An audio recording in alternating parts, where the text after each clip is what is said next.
ID the Future, a podcast about evolution and intelligent design. Welcome to ID the Future. I'm Andrew McDermott. Today we're bringing you excerpts from a recent gathering to celebrate the life of Dr. Jonathan Wells, who passed away in September 2024 at the age of 82. Dr. Wells was one of the first fellows of the Discovery Institute's Center for Science and Culture. As a biologist, he worked as a postdoctoral research biologist at the University of California at Berkeley, and as the supervisor of a medical laboratory in Fairfield, California. He also taught biology at California State University in Hayward. In 2000, Wells took the science world by storm with Icons of Evolution, a book showing how biology textbooks routinely promote Darwinism using bogus evidence. Icons of evolution like Ernst Haeckel's faked embryo drawings and peppered moths glued to tree trunks. Wells's achievements in the field of biology are notable. Today you'll get a glimpse into Dr. Wells's life and character, as well as his relentless search for scientific truth. In a few moments, you'll hear comments first from Dr. John West, Associate Director of the Discovery Institute's Center for Science and Culture. Dr. West explains how Wells managed to be both brilliant and understandable. No easy task. Following that, you'll hear from philosopher of biology Dr. Paul Nelson, who reminds us of the importance of wisdom and how Dr. Wells espoused it. Second only to God himself is wisdom, notes Nelson. She is the queen of the physical world and therefore the queen of science itself. After that, Dr. Richard Sternberg takes the stage to share details of how his friendship with Wells impacted him personally and professionally.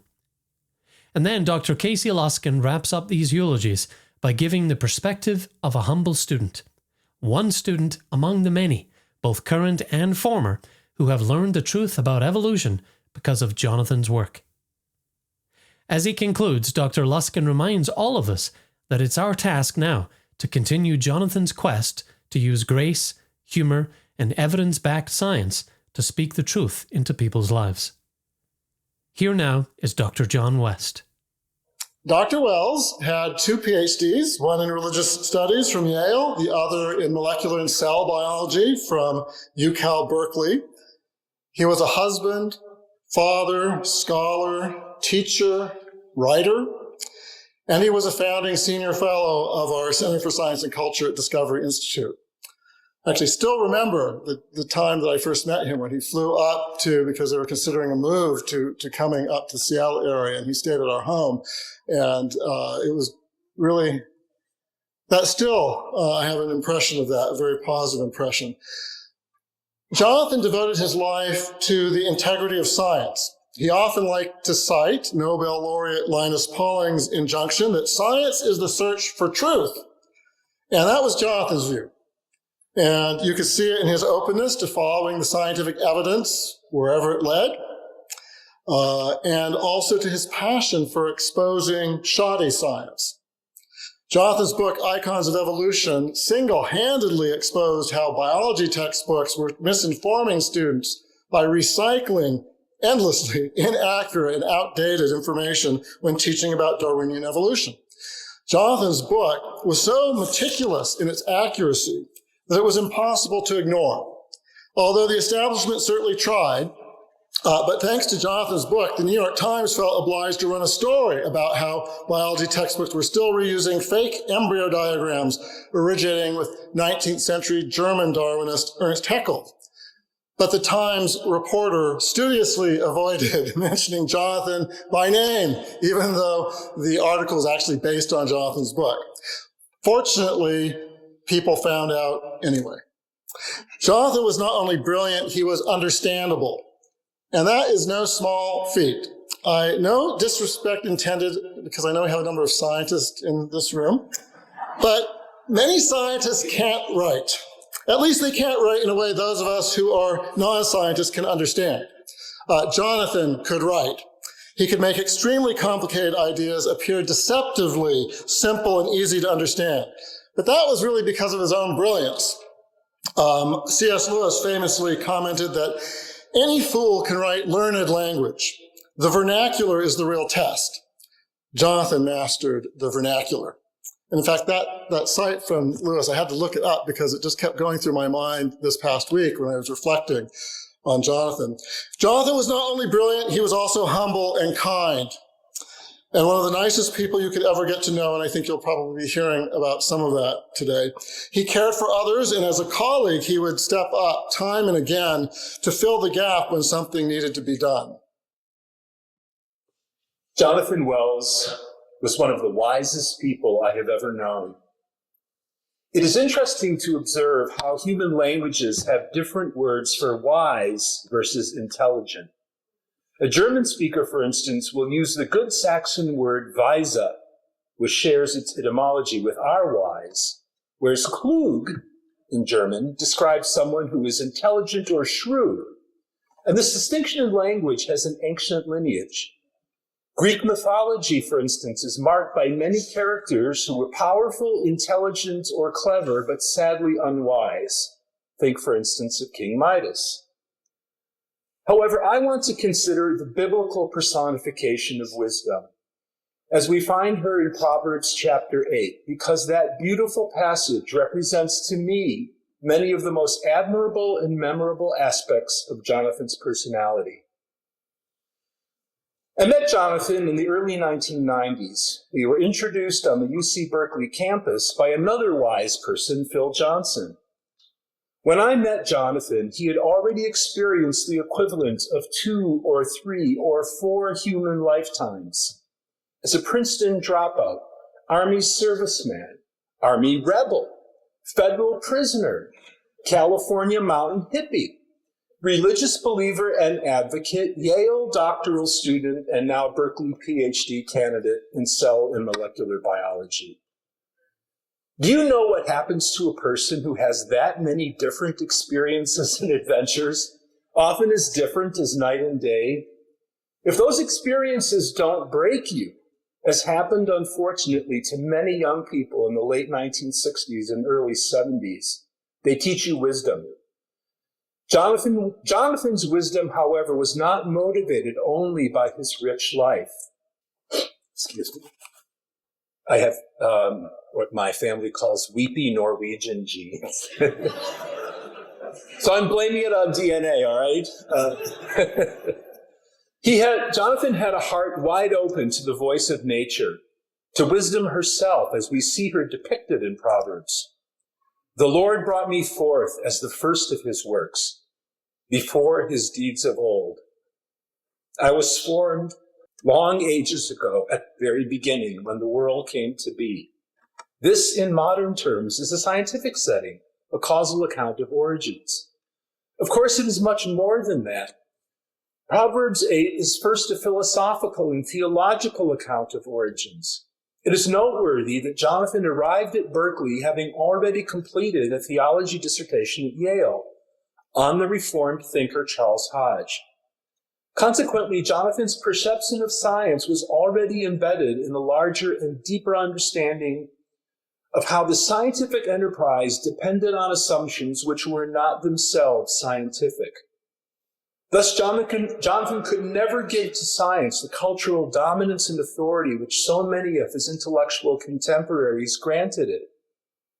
In Proverbs 8, wisdom is described by the writer as a powerful woman, God's first creation.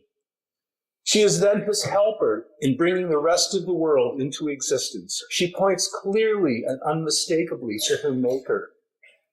The true ordering of the universe, therefore, is not mass energy first, with mind showing up only many billions of years later as the product of a long and undirected evolutionary process fueled by randomness and chance. Rather, God is first, the grounding of all reality, seen and unseen, in whom we live and move and have our being. Second only to God himself is wisdom. She is the queen of the physical world and therefore the queen of science itself. So much of what Jonathan did with his life is explained by this deep understanding, which once Jonathan seized it, or perhaps better, once it seized hold of him, he never relinquished. I want to end with something about Jonathan that very few people know. One of his professors and mentors at Berkeley was the influential evolutionary biologist David Wake. Jonathan and Wake would often discuss issues in evolutionary theory during the mid and late 1990s. Here is how Wake described their interactions, and I quote, "From time to time, I have engaged in discussions with individuals who question aspects of evolutionary theory. These are usually professionals in other disciplines, but occasionally they are biologists who are not convinced that the modern synthetic theory of evolution is well established. It is interesting to determine what these often intelligent and even well-informed individuals see as the weak points in evolutionary theory," close quote. In this case, the issue at hand between Wake and Jonathan was the topic of homology in evolution, to which Jonathan gave much careful thought. I know because he and I collaborated on articles about homology. Jonathan's arguments left an impact in Wake's thinking. In the same article I just quoted, Wake said, and again I quote, "Homology is not evidence of evolution, nor is it necessary to understand homology in order to accept or understand evolution." You should realize just how radical a claim that is. And it came about in large measure because of those conversations between the two of them. Of course, Wake did not surrender his conviction that evolution was true, but he acknowledged that Jonathan's critique of standard theory had great merit. And it's dangerous to play this game. It's not really a game, it's just a risky thing to do. I expect in the next 2 decades that much of what Jonathan said about the nature of organisms will be vindicated by scientific discovery. And it's often the case in science that people like Jonathan pay a heavy personal cost for being well ahead of the curve. But he will have his vindication, I'm sure of it. You know who else referred to wisdom as a woman? Jesus in Luke 7:35. "Wisdom," Jesus said, "is vindicated by all her children." We in this room, in a real sense, are all Jonathan's intellectual offspring. Thank you very much. Good evening, good afternoon, Lucy. Yes. Josie, family, Peter, everyone. It's an honor, not a pleasure, to be here. And whatever I have to say is going to overlap largely with what's already been said.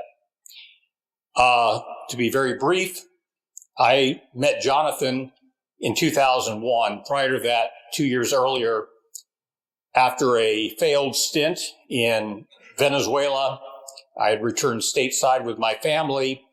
I had ceased, for scientific reasons, to believe in the big picture scheme of evolution. I reached out to a gentleman, Paul Nelson, who led me on the path to ruin, so to speak. He suggested I contact Jonathan. And so I started an email correspondence with Jonathan, and which I've kept, all my correspondence. And by 2001, 2002, I was convinced, utterly convinced, that he was an intellectual giant. Of course, Discovery Institute, yes, handful of people, but a lot of intellectual giants, and he was definitely on top. 2007 or so, had an opportunity to move out here in Northwest, and foolhardily, one might say, I decided that we'd move over not too far from Bremerton, but one of the reasons really was to be close to Jonathan, to be within 15, 20 minutes driving time. And from 2007 to 2019, during that time, the fondest experiences, which is speaking with him for hours about science, lingering over gin and tonics, and discussing just a plethora of issues. and always walking away feeling fulfilled. Now, I just wanted to bring up some words that have come to mind, and I want to just a little caveat there. The philosopher Plato said words they're very poor containers for what one actually has to say. And as I was going through kind of a mental list of adjectives, I realized that I could keep pouring and pouring my memories into those adjectives, all positive, but they simply did not have the capacity to hold. But I have a few of them. And some you've heard. I'll be brief. One was that he had a commitment to the truth, capital T. There was no dogmatism about him. There was no room for, this is the truth, and I have a corner on that market. No, it was not that way. He was searching for, had a commitment to the truth. He was undaunted, meaning that once he had set his mind to something, as far as I could see, once he had an idea, once he saw the fruitfulness, once he saw what positive could come out of it, again, in the greater cause of search for truth, he was headed in that direction. Humility. He was a profoundly humble man, and it's because, I believe, he had an awareness, and here I'm going to be distorting Donald Rumsfeld a bit, but Jonathan was aware of what I would call the unknown unknowns. That there was always something else out there waiting to surprise one. He had the ability, and this was something that John West had pointed to, an ability of which I am incredibly envious of because I completely lack it, but he could distill very complex information down to its essentials. And in that distillation process, he did not betray anything. It was always solid as a rock. He was brave. All you have to do is look at the work that he published, but he was a brave man. Composure. I only saw Jonathan once lose his composure, and by the way, it wasn't that much of a loss, and that was where we were trying to make our way to the ferry. It was late at night. It was like one way, and it was not where we were doing. And so I decided, I'll watch my language here, but I just decided, well, full steam ahead, damn the torpedoes. And I crossed a barrier, and I had broken, I think, one of those laws that he would never have broken up, but I really didn't care. I wanted to get home. He was, as I alluded to, he was widely and intelligently conversant. Meaning there was, I can't think of a topic that would ever come up that he did not have something intelligent to say about it. One of his favorite statements, one thing he would say, and I'm sure Paul would remember this, and it may not be appropriate to say here, but he would always say, all is well that ends. And that usually would be after some arduous conference or something like that. And it was like, all's well that end.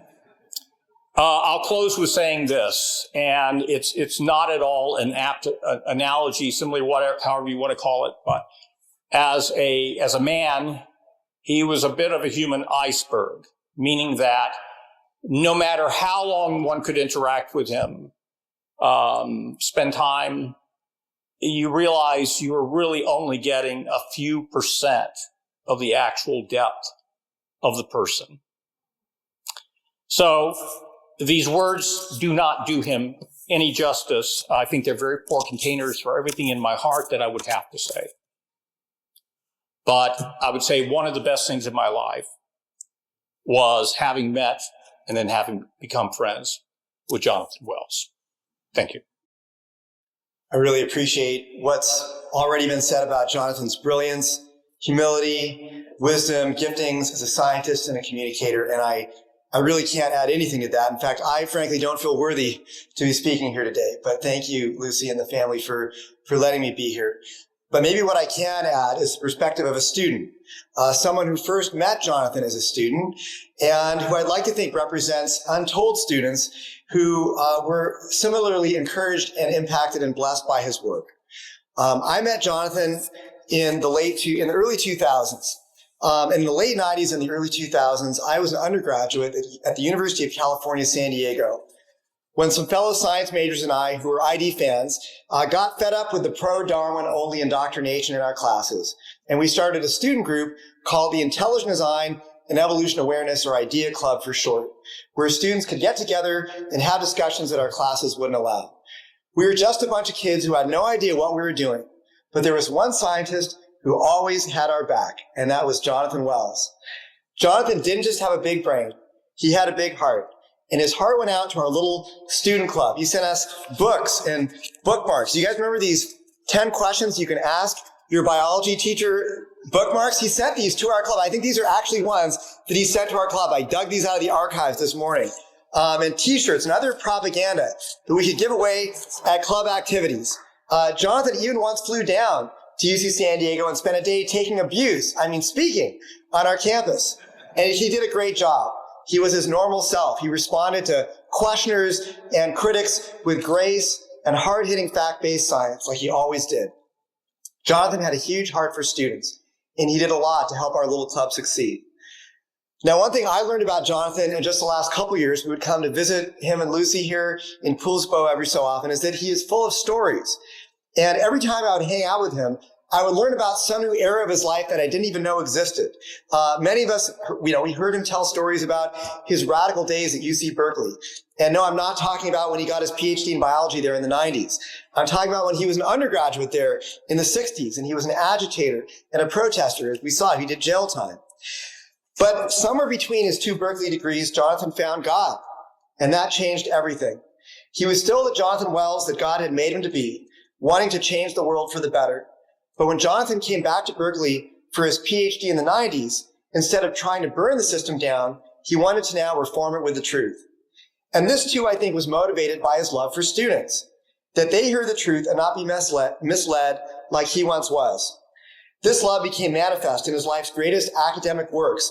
The whole point of Icons of Evolution and Zombie Science was to help free, dare I say, liberate students from the false information that their textbooks were using to promote evolution. We're talking about things like the Miller-Urey experiment, where Jonathan showed all of us how textbooks had falsely claimed the origin of life had been solved.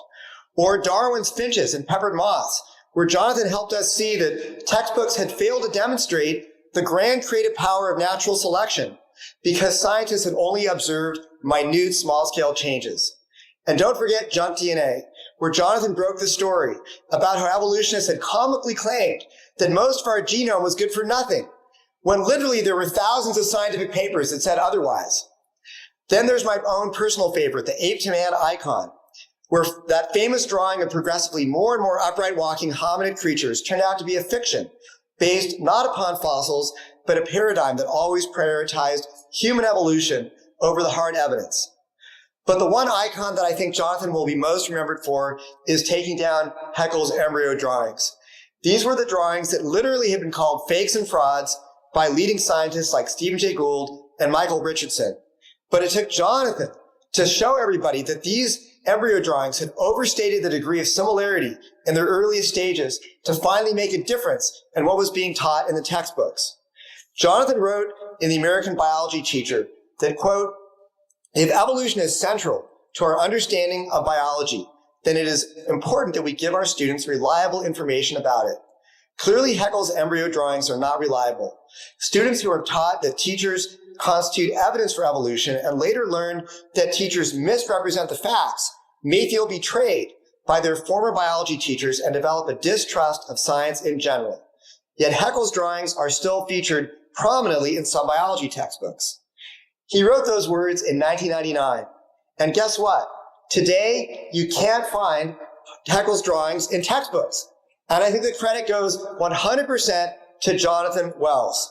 So Jonathan, you won in the end. You've already been vindicated.